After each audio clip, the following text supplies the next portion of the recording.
Last day ng filing ngayon mga kababayan, ang binabantayan kung sino yung magiging kalaban ni Digong sa Davao. Kung si Migs Nograles or si Carlo Nograles. But anyway, nakamonitor lang po tayo. Meantime, maiba naman po tayo ng usapan kasi pinirman ngayon mga kababayan ng ating Pangulo yung napaka-importanting batas. Yung tinatawag na Self-Reliant Defense Posture Revitalization Act or SRDP. Ito yung batas mga kababayan na magpapalakas sa ating local production po. Dati na kasi tayong mayroon ito noong panahon ng dating Pangulong Ferdinand Idralin Marcos. Nakadevelop na sana tayo ng mga missiles noon. May local production tayo ng mga armaments. Kaya lang, natigil po. Naisahan po tayo ng China na iluklok yung Chinese president. Kauna-unahang Chinese president si Cory Aquino. Kuwang ko. Alam ba ninyo na ganun yung nangyari? Ang nag-udyok ng EDSA People Power Revolution, Chinese, si Cardinal Sin. Na-infiltrate noon pa yung ating gobyerno. Pinalayas yung, lagi kong kinikwento sa inyo, pinalayas yung base militar. Afterwards, nang ma-infiltrate ng mga pro-China yung ating gobyerno. In fact, yung mga armas po, tingnan ninyo po yung history. Yung mga armas ng mga rebels noon, galing China po. O, di ba? But anyway, that was part of our history. Kaya, we have to learn from our experience, from our mistakes. At ngayon nga po, pasalamat tayo kasi finally, napirmahan ng ating Pangulong Bongbong Marcos itong napaka-importanteng batas. Ayan po, Marcos signs law to boost self-reliant Philippine defense posture. Para hindi po tayo umaasa na lang po sa mga armas na galing sa ibang bansa. Galing Amerika, binili natin sa Japan, South Korea, kung sino-sino pang mga suppliers, Israel. Lalo't mga kababayan na palapit po ang conflict. The last conflict in the world. Alam ba ninyo na ganon ang sitwasyon ng ating mundo? We are on the brink of World War III. Kaya lang Mr. Maravillas, di kaya masyado ng late itong ating ginagawa ngayon. May kasabihan po tayo, better late than never. Tama po? Di baling late, basta at least makapagsimula tayong muli. Kasi habang dumarami po ang conflict sa iba-ibang regions in the world, iba-ibang bansa, siyempre, yung mga suppliers natin ng armas for our defense ng ating bansa, ang priority niyan, yung sarili nila, alangan man ibenta sa ating lahat. Isa pa, buti kung may pambili tayo na maraming pera. Pero kung tayo mismo ang mag-engage in the business of yung manufacture ng mga armas for our defense, wala man tayong intention to threaten our neighbors. Baka mag-react na naman yung mga neighboring countries natin, lalo yung China. Sabi nga natin, sila hinayaan natin na mag-modernize ng kanilang armas, lalo yung China. Di man tayo nagre-react. Tayo po may karapatan din dito na palakasin ang ating defense. So comes now mga kababayan, this law, the importance of this law, na kahit nga sabi natin, parang late na. Dapat noon pa to. Kaya lang, ginatungan yung political conflicts dito sa ating bansa. Ang China yung pasimuno po. Nagkagulo-gulo yung politika natin. Ayon, nalampasan tayo ng mga neighbors, lalo po ng China, sa pag-develop ng defense. Kaya wag na tayong pauulit. We do our thing, mga kababayan dito. Karapatan natin ito.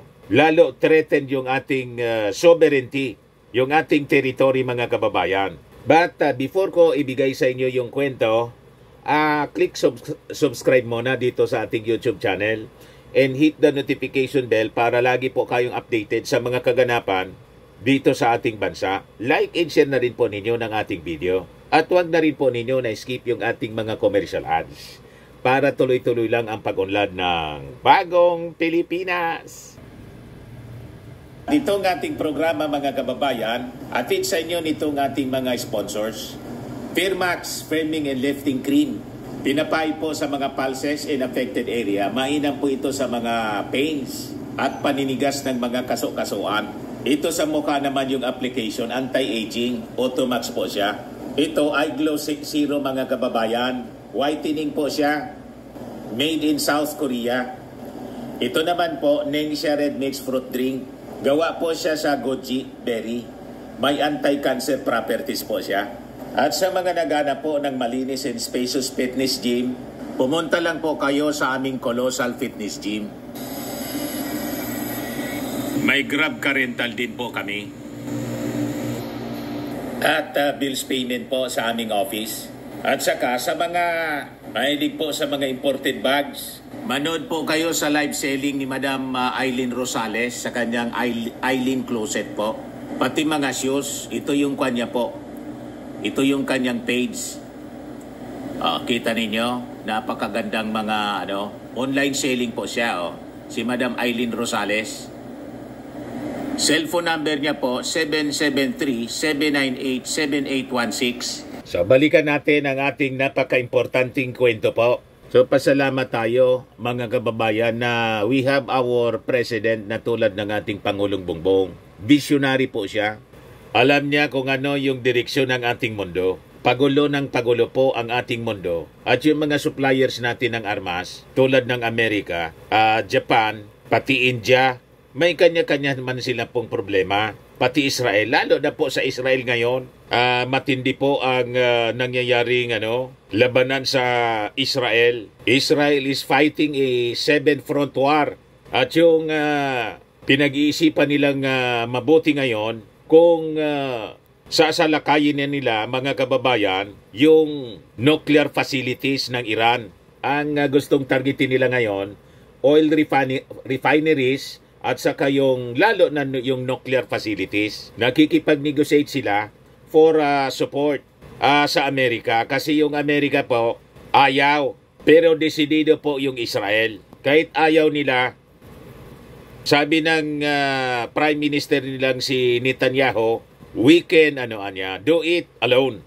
Hindi namin anyayaan na makadevelop ng nuclear warhead ang Iran. So kita ninyo po ang peligro ng mundo. Kaya yung sinasabi ko po sa inyo, sana hindi pa tayo huli, pero it is better late than never. So ito yung ating Pangulong Bongbong Marcos, a visionary president. So sabi dito, President Marcos signed the Self-Reliant Posture Revitalization Act. Ngayon pa lang po, which aims to develop the country's defense industry by creating ways to boost the local production of defense equipment like material and bullets. Kung hindi ito po na natigil noong panahon niya, sayang talaga. Pero, ganun talaga po eh. Hindi na natin mababago yung history. Nangyari na eh. Importante, binalikan natin. Di ba? Na magpalakas po tayo. Napaka-importante po yung defense na nating bansa. Pag hindi po, we will cease to exist. As a nation, as a country, talagang palakpakan yung mga Chinese na gusto tayong gawing province. Lalo pa pag nakapili tayo po ng isang pro-China leader sa 2028. Kaya never again po na madeceive po kayo ng mga propaganda ng mga pro-Chinese politicians. Tama po? Lahat ng mga kaalyado ng mga pro-China, lahat ng mga kandidato nila sa pagka-senador, lahat ng posisyon, nakikiusap tayo. Seryoso yung ating pakiusap. Never vote, mga kababayan. Kaya ako nalulungkot po na hanggang ngayon, may sumusuporta pa po, gustong patakbuhin si Alice Goo. Kung hindi mayor, senador na daw. Ganon katindi ngayon, continuation ngayon mga kababayan ng hearing sa Senado. Hindi ko maintindihan kung bakit may mga kababayan tayong ganon. Ganyan ang pag-iisip po. So sabi rito, the SRDP Act was labeled as a priority piece of legislation by the Legislative Executive Development Advisory Council. Last August, the House of Representatives adopted the Bicameral Conference Committee report on the disagreeing provisions nitong House Bill 9713 at Senate Bill 2455 o ito pong proposed SRDP Act. So ito po yung signing ceremony, mga kababayan, na ginawa sa Palasyo Malacanang. O ngayon, pakinggan natin yung naging statement, yung mensahe ng ating Pangulong Bongbong Marcos dito sa signing ceremony na ginawa po sa Palasyo Malacanang. The Senate President, Chis Escudero, members of the Senate, specifically, I think, Mig Subiri, Senator Mig Subiri, whose bill this really is, and he has fought very hard for quite a while to get this bill passed, and it is a good one. So, congratulations. House Speaker Martin Romualdez and the members of the House of Representatives here present, National Defense Secretary Gilbert Chodoro, and the cabinet members who magkatabing upuan pala si Super Atit sa si Martin, Advisor for Legislative pero parang Affairs, hindi nagkikibuan. Our key partners and stakeholders, Chief of Staff General Romeo S. Bronner, and the other service commanders who are here today, my fellow workers in government, ladies and gentlemen, good morning. We lay today the foundation of resilience shaped by our own ingenuity, our own talent, and our unwavering resolve. With the signing of the Self-Reliant Defense Posture Revitalization Act, we are anchoring our defense strategy firmly in the strength of our own resources and capabilities. Our Constitution mandates that the state shall serve and protect its citizens and sovereignty, a duty that is not just reactive, but also in preparation for whatever challenges may lay ahead. For decades, our defense capabilities have relied upon what we could acquire from abroad. Every purchase, every negotiation, every partnership, although necessary, reminded us that our strength depended on the supply chains and the interest of other parties. The SRDP program, implemented under my father, former President Ferdinand Marcos Sr., set the stage for a more self-reliant defense strategy, urging us to tap into our own resources and capabilities. In the early years and in the 80s, the SRDP successfully met the basic material requirements of the armed forces of the Philippines, as we were able to manufacture ammunition, mobility equipment, tactical communication sets, produce vehicles from jeeps to boats, and supply the AFP's clothing requirements. Through this act, we can build on its legacy and expand upon that same vision. A defense posture that is independent, dynamic, and geared to the future. This law goes beyond the development of weapons or equipment, as it seeks to create a framework that makes us less dependent, more resilient, better prepared. It is a commitment to a long-term growth trajectory for a national defense industry that will support the defense requirements of our country. It's a logical move forward for a country that finds itself at the fulcrum of geopolitical shifts and volatilities. At its core, this act is about cultivating a robust and sustainable national defense industry. It establishes a structured approach to defensive development, starting with research and production capabilities that align our defense sector with our strategic objectives. We will prioritize R&D to develop systems that meet our unique requirements, stay ahead of evolving threats, particularly asymmetrical threats that traditional systems may not be completely equipped to address. The strategy is clear. We start by strengthening the foundations, the research, the production capabilities, and institutional support. Then build upwards, layer by layer, until we have an industry that can stand strong and succeed on its own.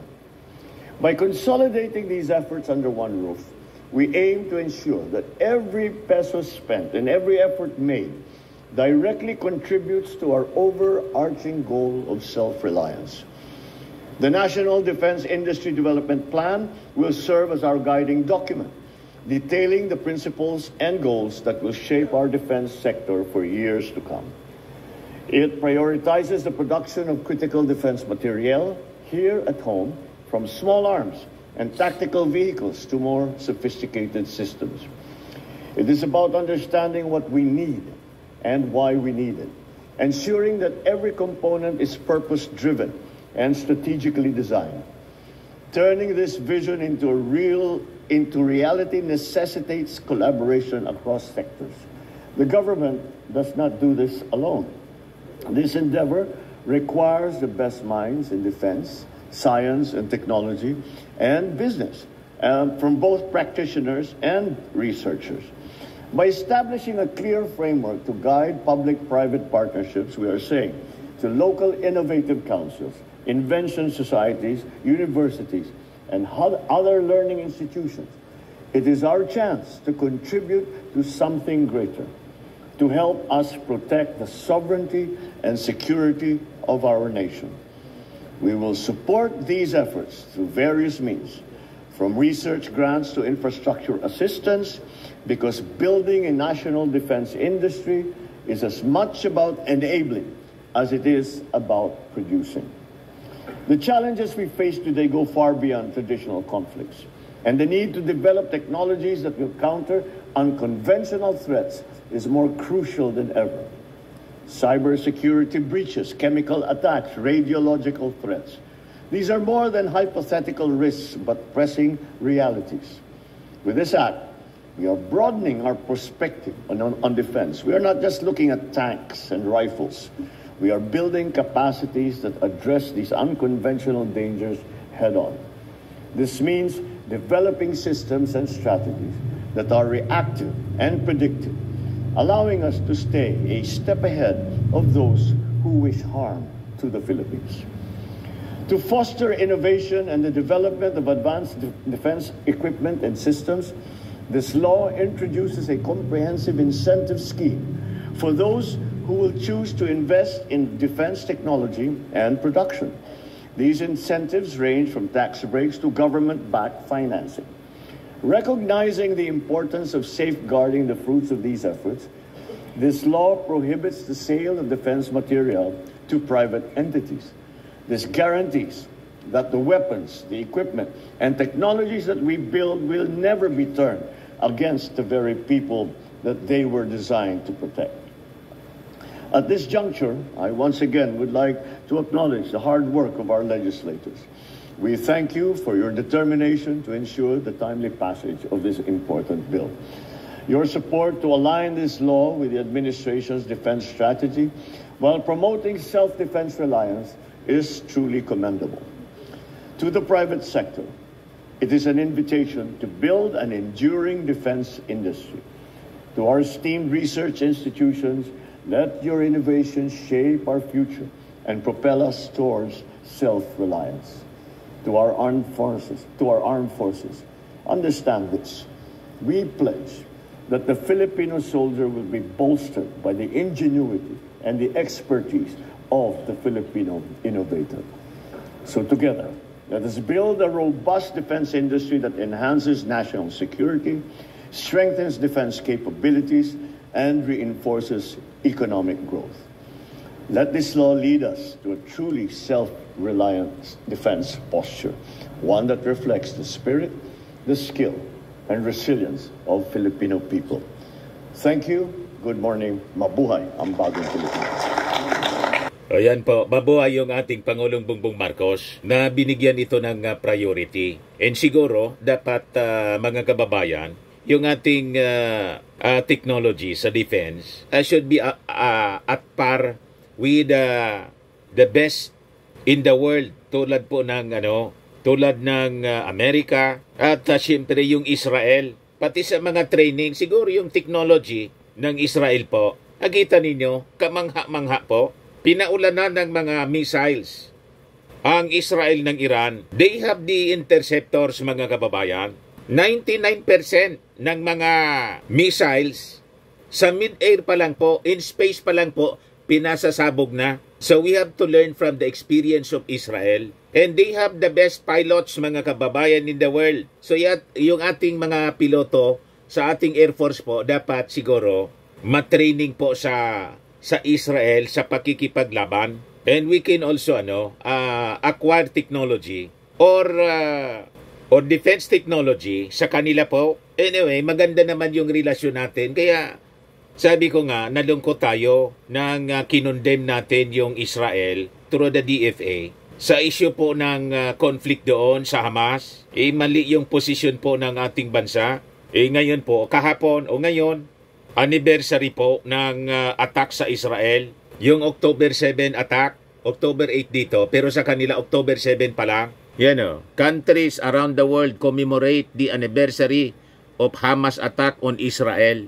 Yan po. So, kahindik-hindik po ang nangyari doon sa Israel. And sabi nga natin mga kababayan, the conflict is spreading. And there is a threat of a regional war. Pero sa tingin ng Israel, there is now a regional war. Because they are right now fighting 7 fronts for their survival, mga kababayan. Kung narinig po ninyo yung speech niya, ni Netanyahu, talagang nakakapanindig balahibo po. But anyway, we have to going back dito sa ating bansa as we strengthen our defense posture. Tama itong ginagawa ng ating Pangulong Bongbong. Kailangan nating magpalakas ng ating defense because sa totoo lang po, ang mundo po is on the brink of war. Sa totoo lang po, yan sabi dito sa balita Are we on the brink of World War III? US facing most serious challenging threats since 1945. As Trump warns, world has never been closer to World War III. O kita ninyo, ang mga personalities na yan. Kasama dyan si Xi Jinping, si Putin, si North Korean leader Kim Jong-un, tapos si Netanyahu, Israeli Prime Minister. Basahin natin yung balita dito. O sabi dyan, analysis po ito. The US must increase defense spending to Cold War levels if it is to deal with the growing threat posed by China, Iran, Russia, and North Korea. The latest Commission on the National Defense Strategy report has warned. The chair of the bipartisan group, former Congresswoman Jane Harman, said the U.S. was facing the most serious and most challenging threats since the end of the Second World War, including the real risk of near-term major war. Alam ng aware yung ating Pangulong Bongbong Marcos, mga kababayan, sa nangyayari sa mundo. Kaya dali-dali niya po na isinabatas ito, binigyan niyang pinasabatas, binigyan niya ng priority ang Self-Reliant Defense Posture Revitalization Act. Kasi pag nagkagulo-gulo sa iba-ibang parte ng mundo, laging sangkot po yung Amerika, pati yung China, ambisyoso. Mahirapan tayo na makapag-acquire ng ating defense, yung defense requirement natin. So kailangan talaga na umasa tayo sa ating sariling kakayan din. Ito yung ating simula. Kailangang simulan na natin ngayon. Pag hindi, we'll be overtaken by time. Kasi sabi ko nga kanina, sinong bibinta sa'yo ng armas para sa defense natin na kailangan din nila? Siyempre, unahin nila yung kanilang sarili. Parang yung panahon ng pandemonyum, inuna nila yung kanilang sarili. Ganon talaga sa panahon ng krisis. Sabi dito, China's hostility towards Taiwan, Iran nuclear ambitions, and Russia's invasion of Ukraine all mean the world has never been closer to World War III than we are now, sabi po ni Donald Trump. Kaya nang tanungin nga po si Donald Trump tungkol sa issue yan sa Israel. Donald Trump is supporting the attack against the nuclear facility ng Iran. Kung ngayon sana si Trump, presidente na, kaya lang yung election sa next month, election na po pala. Pero sabi po ng Israel, baka hindi na sila makapaghintay. Titingnan, that's the dilemma of Netanyahu. Kung gagawin na nila ngayon ang pag-atake o iintayin nila na mapalitan yung presidente ng Amerika? Kasi si Biden po ayaw. Si Trump, mas kaalyado si Trump, mga kababayan, ni Netanyahu. Sabi ni Trump, do it. Kailang wala pa sa posisyon si Trump, wala siyang kontrol ng armed forces ng Amerika. Yung sabi dito, with Israel's invasion of Gaza approaching its 1-year anniversary, ngayon na nga po, October 7 yun October 8 dito sa Pilipinas. Tension in the Middle East now appear close to spilling over into Lebanon. Nag-spill over na nga po. Binakbakan yung Lebanon po.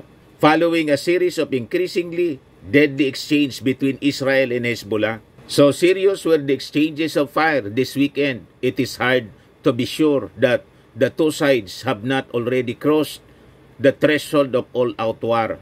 Sabi po ng The Guardian. So dito naman po sa China, yan, sabi dyan, earlier this year, the top U.S. military commander in the Indo-Pacific said that Beijing is maintaining its goal of being able to invade Taiwan by 2027. Admiral John Aquilino told the U.S. House Armed Services Committee that China wants to build up its People's Liberation Army on a scale not seen since the Second World War. Kaya po yung Amerika naglagay ng mid-range missiles po sa Ilocanja, sa EDCA sites natin, for fear na magkaroon ng spillover ng conflict. At saka po yung issue natin dito sa South China Sea. Kaya po si Browner ipinakiusap ng ating mga security officials, ng military natin in defense, na yung gustong paalisin po, pinipressure tayo ng China na dapat tanggalin daw natin yung mid-range missiles po, yung Typhoon. Ba't kayo nagdidikta sa amin? Kayo nga, pinosisyonan ninyo lahat ng mga armaments dyan sa South China Sea. May military base na kayo doon. May military base na kayo dyan. Diba? So, huwag tayo pong pasusulsol sa mga propaganda nila, yung mga pro-China propagandista, mga politiko and vloggers po. Sinasabi nila na kinakaladkad ng ating Pangulong Bongbong sa gira yung ating bansa. Karapatan po natin na palakasin yung ating defense. And we have our defense agreement with America. Niloloko tayo ng mga propagandista, ng mga pro-China. Gusto nila palayasin yung Amerika rito para humina po tayo, yung defense natin. Madali tayo na nilang lamunin po. Ganon ang kanilang agenda. Kaya lagi silang nag-iingay. So, importante yung deterrence. Dapat nga dagdagan pa yung ating mid-range missiles dyan. Lahat ng mga EDCA sites dapat posisyonan na po. And there should be nuclear warheads. We should position a nuclear deterrence, mga kababayan, sa ating territory para magdalawang isip po yung China. Para alam nila, mababaon sila rito. Tulad ng Israel po, lagi kong sinasabi sa inyo, they have the Samson option. And going back, mga kababayan, dito sa pagpalakas natin ng defense, so yon, importante po na coordinate with yung mga advanced countries sa defense po para ma-acquire natin yung technology, para mabilis natin na ma-develop. Yung Iron Dome ng system ng Israel, napakaganda po. They have interceptors. Ayan, tingnan ninyo. I-play ko, mga kababayan. Di ba? At hindi po. Mga interceptors po. Sa mid-air pa lang po, sinasadubong na ng mga missile interceptors ng Israel yung mga missiles ng Iran. Ganon na technology ang kailangan po natin, mga kababayan. Defense technology. Tawag nila dyan, Iron Dome. Matindi po.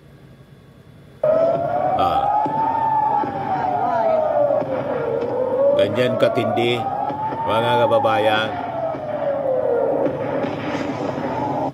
95 to 99% yung efficiency niya. Success rate ng interceptors. Kaya lang, siyempre, na kailangan pa rin nilang magtago. Kasi yung mga metal pellets, yung mga fragments, siyempre, babaksak pa rin. Kaya pag nagsiri naman na po sila, in just minutes, kailangan na magtago ka na sa bomb shelters. Sa Israel po, ang lahat ng mga bahay doon, may mga bomb shelters po sila.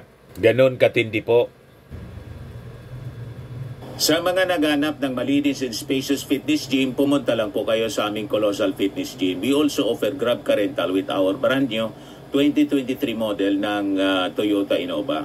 We also accept booking for those who are planning to travel via PAL, Cebu Pacific, and other airline companies, local and international, and bills payment for Meralco Bills, PLDT, Aleco Bills, etc.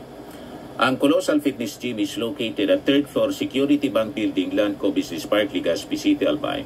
For inquiries, look for Chilon Maravillas. Contact number 0966-802-0949. Yan yung aming Innova. Lagi na pong matao sa amin. Pati mga foreigners po, tingnan ninyo. Mga British tourists sila. Ang lalaki ng katawan na, mga kababayan, nag-gym sa amin. Ito naman po, Indian National. Ito mga mga European sila. Ito naman yung bago naming product na binibenta online, Eye Glow Serum. Whitening po siya galing sa South Korea. Tingnan ninyo yung epekto sa aking anak na architect entrepreneur, Riz Maravillas. For inquiries, look for Riz Maravillas on FB. Ito naman po, Firmax Firming and Lifting Cream. Pinapahid po ito sa mga pulses and affected area. Mainam po ito sa mga pains at paninigas na mga kasukasuan. Ito po, Automax Radiant Serum. Sa mukha naman yung application. Anti-aging po siya. You will look 10 years younger than your age. Sa mga cancer patients naman po, baka lang gusto ninyo itong itry. Nengxia Red Mix Fruit Drink. Hindi man po siya gamot, food supplement siya. Kaya lang, gawa siya mga kababayan sa goji berry.